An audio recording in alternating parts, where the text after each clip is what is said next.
반갑습니다. 10월 21일 우리 공화당 상임고문단 최고위원 연석회의를 시작하겠습니다.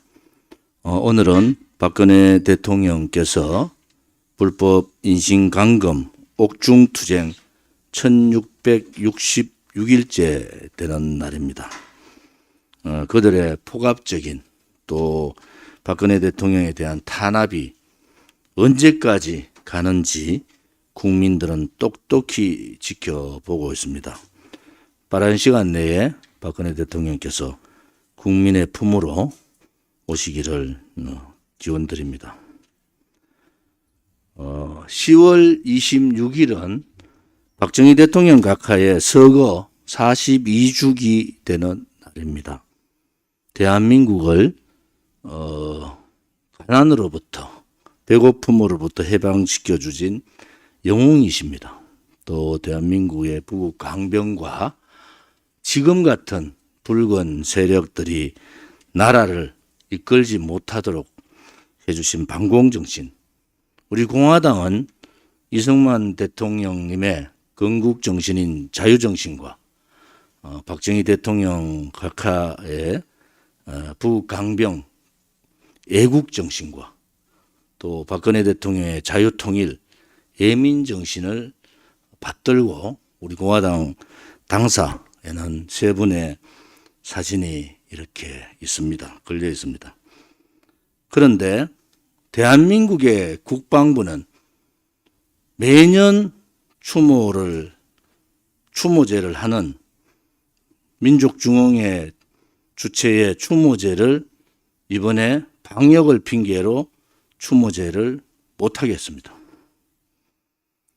있을 수 없는 국방부의 행위에 대해서 모든 우리 공화당 동지뿐만 아니라 국민들은 개탄을 금할 수가 없습니다.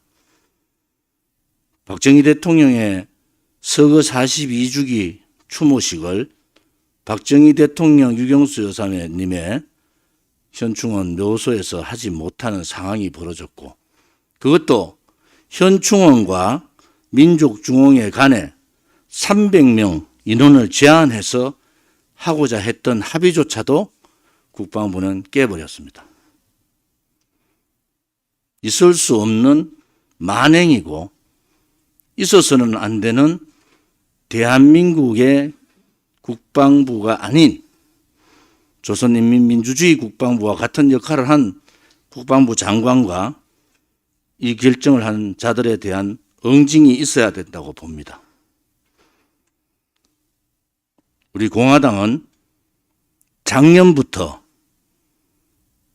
박정희 대통령 서거일을 추모제 형식으로 했습니다. 국민 추모제를 거행을 했고, 작년 광화문에는 많은 분들이 한 손에 태극기를 들고 방역 지침을 지키며 추모제에 참석을 했고, 우리 공화당이 대한민국의 보수 적통 정당이라는 것을 만천하에 국민들께 알리는 계기가 되기도 했습니다.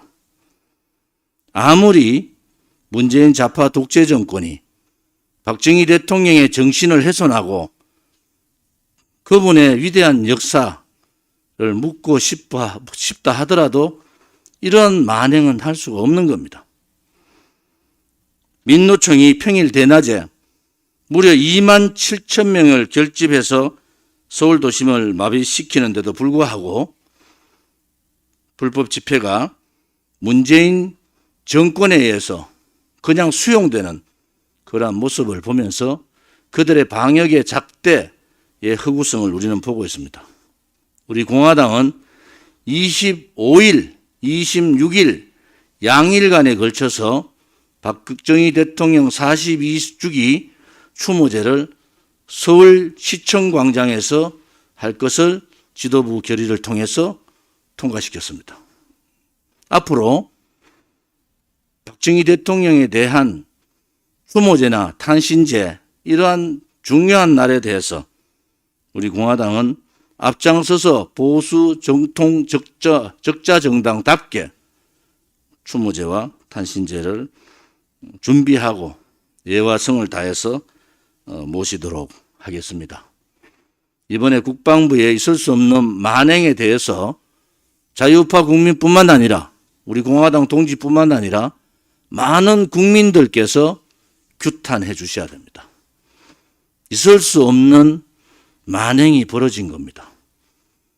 만약에 좌파 독재 정권 또 문재인보다도 더 나쁜 붉은 세력이 정권을 잡으면은 추모제뿐만이 아니라 이제는 이승만 박정희 대통령의 묘소조차도 없애자는 그러한 자들이 나타날 겁니다.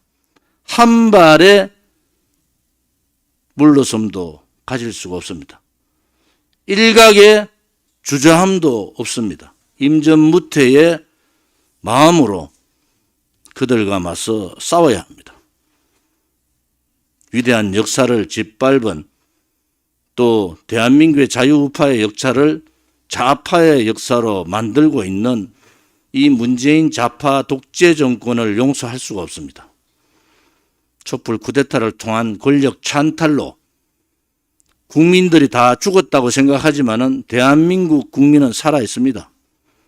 이번 25일, 26일 이 추모제에 박정희 대통령 각하의 42주기 추모제에 민노총보다도 10배가 많은 자유우파 국민이 모여야 합니다.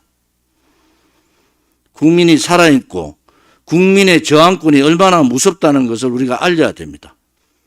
저항하지 않고 말로만 떠드는 국민의 힘이 아니라 불의와 싸우고 거짓과 싸우고 좌파 독재와 싸우는 그러한 우리 공화당 또 그러한 자유우파 국민이 그들의 간담을 서늘하게 만들어야 됩니다. 다시는 이러한 만행이 대한민국 땅에 벌어지지 않도록 우리는 처절하게 이 문제와 맞닥뜨려 싸우겠습니다.